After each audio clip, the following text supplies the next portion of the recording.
जब खांसी किसी को हो जाती है तो बड़ी समस्या होती है। छाती में जलन होना, बार बार खांसी उठना, रात भर खांसी उठते रहना, नींद ना आना, काफ़ी समस्याओं का सामना करना पड़ सकता है। तो मैं उसके लिए कुछ आयुर्वेदिक टिप्स आपके लिए लेकर आया हूँ जो हर प्रकार की खांसी में आपको रिलीफ देगी और उसे जड़ से ख़त्म करने में भी हेल्प करेगी। ये मैं अपनी अष्टांग हृदय बुक जो भागवत जी ने लिखी है वहाँ से ये फॉर्मूले लेके आया हूँ और इन फॉर्मूलों को मैंने अपनी प्रैक्टिसेस में यूज़ किया है और रिज़ल्ट भी मिला है। तो वीडियो को लास्ट तक देखें और वीडियो में लास्ट तक बने रहें।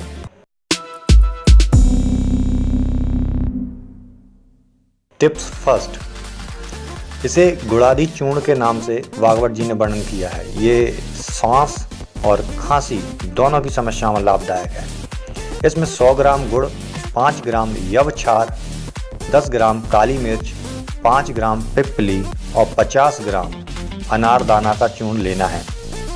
ये आपको लेना है एवं गुड़ को पिघलाकर ये सारे चूर्ण उसमें मिलाकर पेस्ट टाइप का बनाकर रख लें और खाने से पूर्व 1 चम्मच दिन में 3 बार लें। लेकिन परंतु इस बात का ध्यान रहे कि इसे लेने के बाद ठंडा पानी या कोई भी ठंडी चीज़ का सेवन नहीं करना है।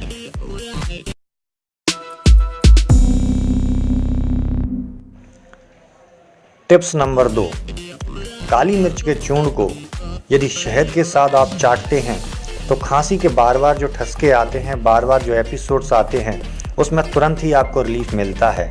चाहे सूखी खांसी हो, चाहे कफ की खांसी हो, उसमें ये बहुत ज़्यादा लाभदायक सिद्ध होता है।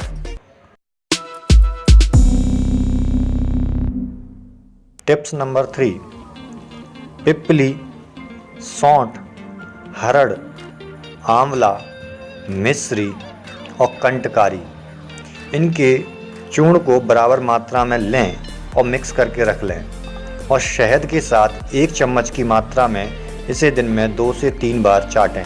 इसमें भी इस बात का ध्यान रहे कि इसमें किसी प्रकार की ठंडी चीज़ का सेवन नहीं करना है। और इन तीनों फार्मूलों को यदि आप रेगुलरली यूज़ कर सकते हैं तो ज़रूर करें, या इनमें से किसी एक भी फार्मूले को आप यूज़ करेंगे तो आपको श्वास या खांसी कितनी भी क्रॉनिक क्यों ना हो उसमें ज़रूर आपको रिलीफ मिलेगा। तो तब तक के लिए दोस्तों, स्टे हेल्दी, स्टे मोटिवेट।